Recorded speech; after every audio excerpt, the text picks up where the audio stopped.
This is the Zac Anesbury Show. Welcome. On today's podcast clip, we have the marketing coordinator for postgraduate coursework at the University of Adelaide, Danielle Talbot. So then you took on potentially simultaneously a research assistant role with the Ehrenberg-Bass Institute. Some people who are listening to this may be research assistants themselves or have been in the past, or potentially in high school. We've noticed the audience actually getting a bit younger for the podcast and thinking about moving into a marketing degree. So did you want to explain to them what a research assistant is, what sort of roles you have? Yeah, so a research assistant at the Institute basically provides support to the Institute's team of marketing scientists. So across their academic research and all of their industry projects, the research assistants really help on things like data coding, analysis of data, literature reviews and summaries, and lots of different proofreadings, editing of academic papers, and helping support writing reports for industry as well. So such a varied role. And again, just being able to have that exposure to different kind of industries and markets, working with those academics, again, gaining those insights about what industry actually cares about as part of your undergrad degree was just, it was such a great opportunity and kind of really sparked my love for research as well. Right. So it was a good sort of feed-in process for doing the Masters by Research. Yeah, absolutely. I think, those skills that we kind of developed in that role was, super important as you kind of transition into that marketing scientist role. Yeah. So if you're kind of helping someone else with their own data analysis or coding or literature review, then when it came to doing your own, you found it a bit easier? Yeah, definitely, I would say. And I think as well, applying for that marketing scientist role, knowing that you kind of have those skills behind you just really sets you up for success and probably helps advance you a little bit amongst other peers who might not have had that background. Yeah, absolutely. And I think you touched on it as well. Like it kind of gives you a good opportunity to network broader within the Institute. So people who you would never have an opportunity to chat to, potentially like a Professor Jenny Romanek or a Professor Rachel Kennedy are guiding you. And that'd be like, Zac who or Danielle who, but as a research assistant and they're training you on how to do something. And especially if you impress them, then you have a greater opportunity to sort of be welcomed into the fold. Yeah. And it's also a great opportunity to find out what kind of things you like in marketing as well. Just getting a bit of taster across lots of different areas, lots of different projects, whether that be maybe distinctive assets or category entry points or whatever it is. And of course, you are actually working with some really huge names in marketing. I don't think a lot of undergrads sometimes realise that until it's too late. But having that opportunity is amazing. Yeah, definitely. So you did a vacation research project. How did you find that one? That was great. My first project with you, Zac. Slightly biased in that one. So again, I guess for me, talking back to the not-for-profit kind of internship that I had, this was another great project that I had an opportunity to do within that social marketing kind of space. So that was, definitely something of interest for me. So we focused on consumer purchasing kind of patterns for fresh fruit and vegetables in that category, and really having the opportunity to apply the laws of marketing to that category, which is something that hadn't really been done before. So that was such a great kind of project, again, as an undergrad to have. And it was over the summer kind of period. So didn't, take too much out from my studies. It was a paid kind of role. So again, another kind of great way of getting my name out there, networking with senior academics, understanding what kind of industry, again, is really looking for and expanding my skill set beyond just the typical, consumer packaged goods categories and expanding that into a different category, which hadn't really been done before. Yeah. Agree. So I got like I developed personally a lot from that project as well. So I don't know if you realize, but that project ended up leading to 3 or 4 journal articles, a number of different conference papers. So it took me to Singapore. It's taken me to Germany. It's taken me to Queensland and to Melbourne. There was a TEDx talk about the research that we did together. So it's crazy how something that's so small, which I think was a 6-week project with, at the time an undergrad student, and I think I was a master's by research student or something at the time, right? I was pretty junior myself. And we were working with like Svetlana Bogmalova, who's now at Flinders, had, stemmed out all of this different outputs. And it's wonderful to see like the results of those are being shared with like Hort Innovation Australia, which is so nice to see as well. So yes, your research, Danielle, over 6 weeks had a big subsequent flow-on effect. So I do thank you for that one.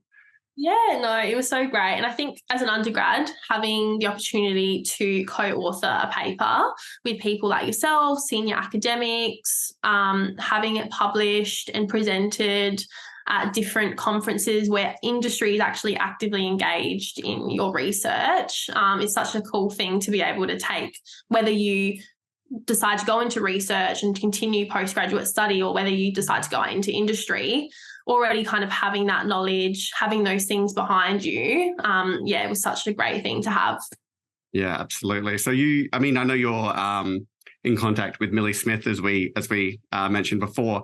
So she's done one of the recent version of the SummerVac program. Are you aware of how it's changed? Yes, I think you're on Teams now. Mm-hmm. And working on one kind of project or 2 projects. So it sounds like it's, definitely kind of changed quite a bit. But I think what is really crucial there is that you're now working with your peers, that kind of common goal. And I think having the more brains, the better. I think it's great how it's kind of shifted and evolved over time. Mm-hmm.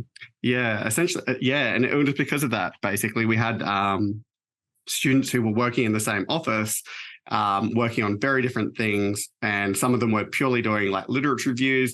Others were purely crunching numbers. Others like yourself were doing both and then creating conference papers. And there was a disparity of outcomes.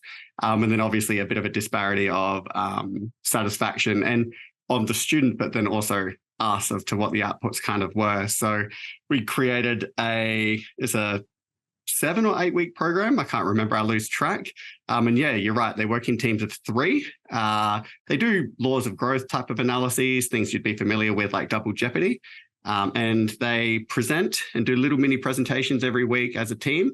And then right at the end, they present to the entire institute, which is an insane opportunity for to have Byron Sharp as your audience when you are, a second or third year undergraduate student is absolutely like a phenomenal opportunity. Yeah, absolutely. I think someone said to me back in the day at uni that presenting to the institute is probably the hardest presentation that you ever have to do in your career. And to this day, it's probably true. But I just, as an undergrad and then going into industry, how can you not go out into the world with confidence, knowing that you have presented to Byron and Jenny and those sorts of amazing marketers? So, just such a great experience. And, it's great that it's continuing to evolve and kind of meeting the needs of industry and students and then what you guys are looking for at the institute as well. And you're absolutely right there. And it is both. We are so thrilled for people to do the program and then not enroll in a master's by research and then go out into industry and actually have a really deep understanding of those initial parts of the knowledge anyway. And then, those who are bright like yourself and want to continue, that's a win. So we see it as like, there's no loss there basically. So it's a great program. I think it's like $400 tax-free scholarship money now. It's pretty good. I wish that, I did a SummerVac, but this was like old school. The new program, I think it's going into its 4th year next year, which is pretty cool. Yeah. So you moved to a marketing scientist, which I guess is hand in hand with doing that master's by research. So, master's by research, academic literature reviews, crunching data for a thesis and answering research questions. How does that work hand in hand with your role as a marketing scientist? Did they complement each other or anything like that?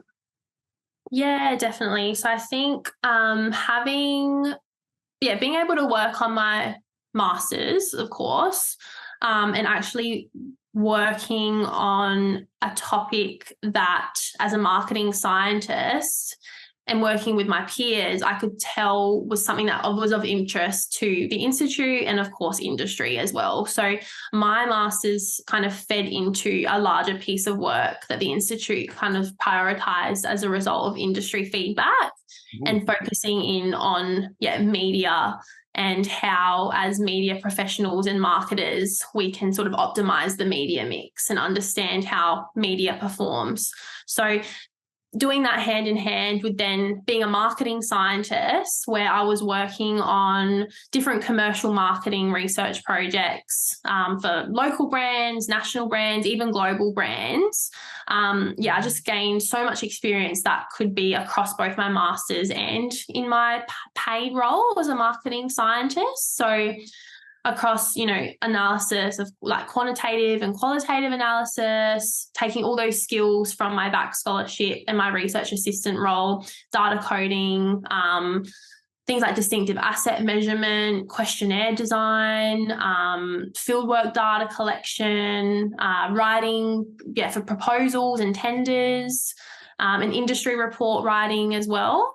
There was a lot of overlap where it was really, really, just so great to have those skills. And I think as a marketing scientist, working on projects where I was actually helping provide strategic marketing recommendations to global brands and sitting next to people like Kathy and yourself who are leading those conversations with internal marketing teams at different brands around the world, it was such a great experience. Yeah, it sounds like it really gave you opportunities to pursue either at the end of your master's. So if you're like, okay, great, I want to do a PhD and I want to become a lecturer and one day a professor, you had those options because you had those skills. But at the same time, you weren't sort of pigeonholed into that by the sounds of it. You could do client-facing stuff and behind the scenes like data analysis and questions. That's amazing. Hey guys, it's Zac Anesbury here with just a couple of quick reminders. If you've enjoyed today's podcast, then make sure you subscribe so you never miss an episode. There are plenty more interviews to come with some of the world's leading marketing academics and practitioners. You do not want to miss these. In the meantime, if you're looking for another way to connect, then follow me on Twitter at Zac Anesbury. That is ZACANESBURY. For my take on the marketing issues of the day. That was the Zac Anesbury Show.